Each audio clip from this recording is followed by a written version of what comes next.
30 years ago in 1994, majority of landowners in South Africa were the white colonial settlers, and 30 years later in 2024, the majority of landowners are still the settlers and their biological descendants.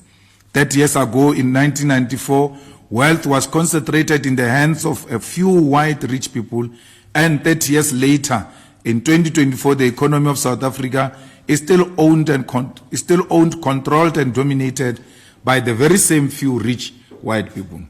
30 years ago in 1994, more than 90% of informal settlement dwellers were black Africans. And 30 years later in 2024, informal settlement dwellers still look like me and you. 30 years ago, the levels of black-on-black violence was very high, and 30 years later, the levels of black-on-black violence continue unabated, with more than 27,000 people murdered in 2023.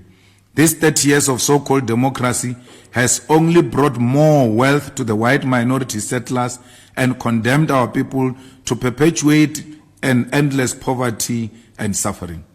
It is the EFF that will bring about true freedom, economic freedom, and change the lives of our people. We call on all our people not to be tricked into believing falsehood by fraudsters who are hell-bent on selling strategic state-owned assets that belongs to our people. As we know, South Africa got its independence from apartheid in 1994. So South Africa is about 29 to 30 years old at this moment. Now, the issues that Julius Malema brings about are very touchy subjects because they talk about certain realities that are debatable. First of all, he talks about the issue of settlers who settled into South Africa some years ago, which was in a way colonialism. But he says some years ago they owned majority of the land due to the fact that they colonized South Africa.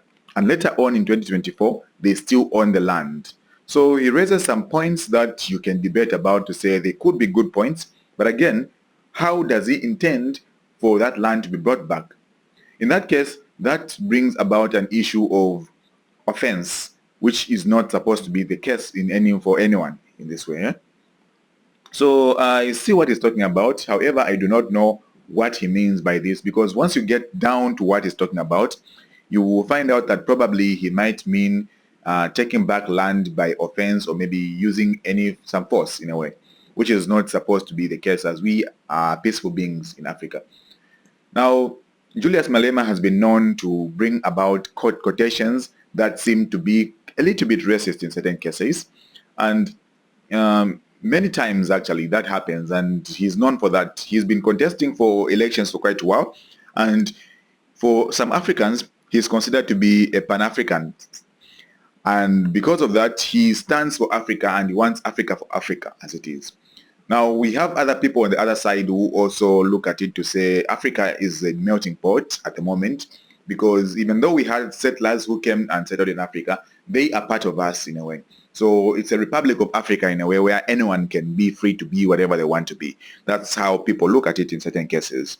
So you let us know on what he was talking about. Do you think Julius Malema is reasonable for having said this, saying that Africa belongs to Africa, or he's far-fetched by talking about such kind of issues? Because he also mentioned the issue of South Africa, where we have black migrants who are regarded as the lower class, well as the white neighborhoods, we have people who are untouchable.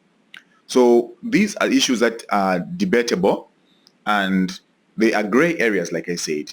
So you cannot just come up to say this is the right response to this. So what do you think about what Julius Malema said here? Do you think he's quite reasonable to have said this or not? Leave your comment in the comment section. Like, subscribe, and share this video. Thank you for watching. This is Maxwell with Z Gambit, and let's interact.